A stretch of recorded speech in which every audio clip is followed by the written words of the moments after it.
Mimi kama mimi sipo peke yangu, nipo na wenzangu ambao wananisupport, ila sio kama na support kubwa sana, ni support yao.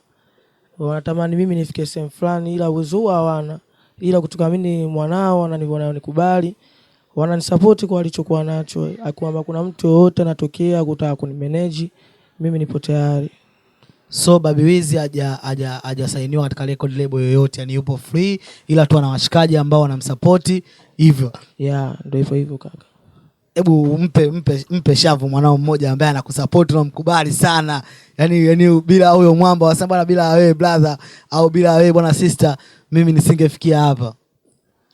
Kaka na wana wengi sasa nikataja kama 3 hivi labda. Kuna mwanangu aitwa Bikiraji, kuna Tola, kuna Black Lee. Wapo wengi tofauti ya kwa sasa ni hao ambao nimependelea kuwataja kaka. Sawa, Wakali Music ni kina nani?